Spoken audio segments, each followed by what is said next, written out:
Hi guys, good morning. So today is Tuesday morning and it's 6:30 a.m. right now. And of course, still with me, Tudok. So today yung competition ng aking asawa. So ang kalaban niya is Hungary. So inistock ko na yung kalaban niya. Mukhang malakas din kasi 8-time World Cup champion. So sa Hungary talaga, yung asawa ko, ang pinagalingan niya is Wushu Sanda. And then nag-shift siya papuntang boxing. And then, nag-Vietnam siya and right now, nasa kickboxing naman siya. So, bago lang siya sa larangan ng kickboxing. Pero we pray and hope na makasungkit siya ng gold dito sa World Games sa China. Sa isama nyo sa prayers nyo. Siyempre, pride yan ng Pilipinas. So far, wala pa nakaka-gold na Philippines Pero sana, and Sir Hergy na yung maging gold medalist. So, today, August 12, let me just update you with our trades from yesterday. So, ito yung sinend ko na market outlook. Ayan. There were tariff shocks last Wednesday. And ayan, mga extra taxes yan na in-impose for gold imports, computer chips, and other goods. So, na-share ko naman sa inyo yung ito kahapon, diba? So, there's a report na US economy is slowing down. However, what happened yesterday was actually unexpected. Why? Because the price has dropped massively. And interestingly, ayan, binasag niya pa yung ating MA200, which shows us a downward trend. So, in spite the US dollar is slowing down, nagkakaroon pa rin ng massive drop sa gold. So, right now, we have to rely on the technical analysis. And yesterday, ito yung mga binato nating signals. So, ito yung binato nating signal from yesterday. Nagpa-sell tayo sa gold and nag-sell tayo at 3363 to 3365 zone. And ang last TP natin is 3352. So far, ayan, all TP smash naman tayo. Naka 100 pips secured tayo dyan. 100 plus pips. And then, come afternoon, ayan, nagpasell ulit tayo ng mga around 9 p.m. which is nung time na mag-New Year session. And ayan, we were able to generate again 50 pips. So ayan, umulan na naman syempre ng mga profit ang ating mga trading community. Ayan, nakasabay ako kanina umaga sa inyo. Kaso kanina 9 a.m. nasa work na ako. Try sumabay ulit kasi hindi pala pumasok yung entry ko. Tagal ko siguro entry at di ko na nabantayan. Anyway, happy at may profit pa din today. So grateful sa inyo. Tapos ito another, naka $1,093 siya guys. Diba? Sabi niya, hindi ko pa alam paano magpapasalamat sa'yo. Nagpagbibigay ng pagkakataon na matuto sa trading sa mga katulad kong baguhan pa lang sa trading. Sobrang laking tulong po ng community nyo para sa amin. Kaya nagpapasalamat po ako na maraming sa inyo. And then ito, hello Coach Lady, share ko lang po, pagkakamali ko hindi na ako nadala. Pero umaasa ako na sana maalis sa akin tong sakit na FOMO. FOMO is fear of missing out. At yun nagmamagaling na kahit walang signal, galing po sa inyo gumagawa ko na sa akin. Kaya ang resulta, SL, mabuti na lang po at dahil sa signal nyo, naka TP1 to TP6, naka-profit today. Tomorrow is another day. Salamat, Coach Lady. Then ito, thank you so much, LTA, Lady Danily, my first withdrawal, still learning to control my fear to trade, but the mindset closing the profitable trade early based to my emotion, still a profit. So, ayan, nakapag-withdraw siya ng $1,016. Ayan, nag-profit siya ng $1,228. Grabe. Ayan, thank you Coach Lady sa extra confluence to my entry. So, napakaraming messages pa yan ako na-receive. Sobrang natutuwa ako na nakakatulong ako sa inyo. And somehow nakakatulong yung mga analysis natin. So, what is the reason bakit tayo nagpa-sell dito?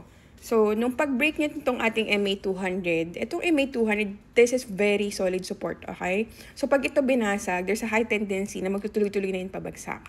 So, ngayon, nung binasag niya to, ayan, pagbasag niya dito, nagpa-sell tayo, which generated us 100 pips.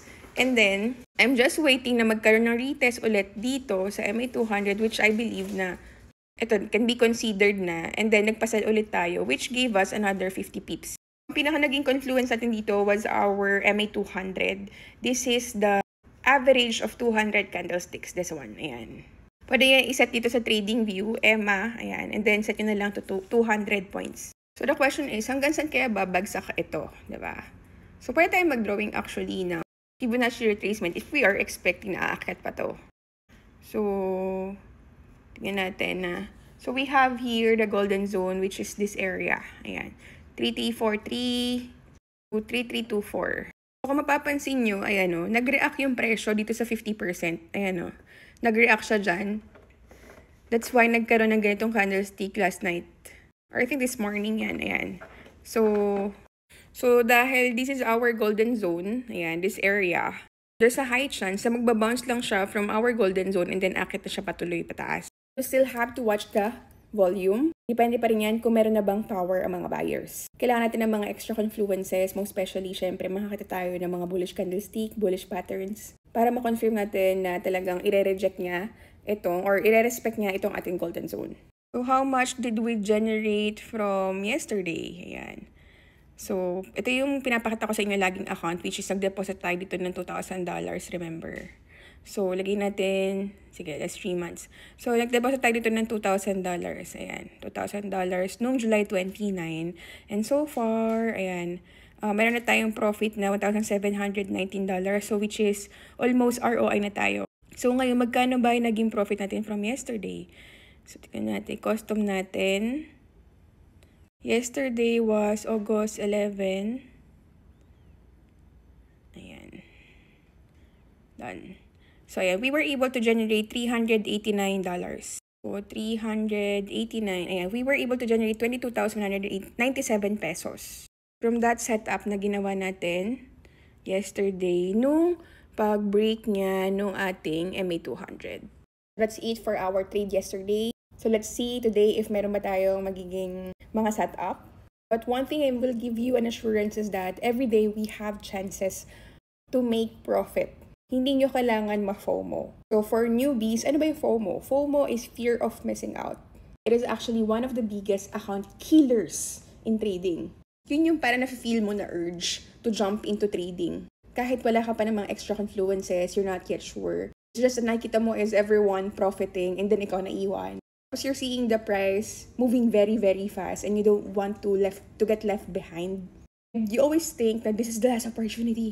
Every day na parang, ayoko, maiwan ako. That's FOMO. However, the problem with that, when you enter out of fear, not strategy, you're not trading. You're gambling. Kasi wala kang plano, wala kang setup, wala kang confirmation. And when the market reverses, you're left holding a losing trades and you're wondering, why did I even enter that? Paano nyo mabibit yung FOMO? Number one, have a clear trading plan. Dapat alam mo yung entry mo, alam mo yung stop loss mo, and syempre yung take profit mo, bago ka talaga mag-entry. And then syempre, you have to stick with your setup. If wala siya sa rule book mo, if wala siya sa ruling mo, don't take it. No, so you have to accept that you will be missing trades. The market will always give you an opportunity. Hindi ka mauubusan. $7.5 trillion ang umiikot sa buong mundo every single day in trading. And another strategy is to limit your screen time. Because watching the market too frequently, too much, can actually trigger you to make impulsive trading decisions. So medyo bawasan nyo yung screen time nyo, medyo bawasan nyo yung pagtingin sa MT5 tsaka sa chart. Hindi siya helpful. And syempre, kapag na-hit mo na yung trading plan mo, kumita ka $20, $50, $100, stop ka na, tama na. Kasi you always have to remember, it is better missing a trade than losing your account. Trading, patience is your edge. Okay?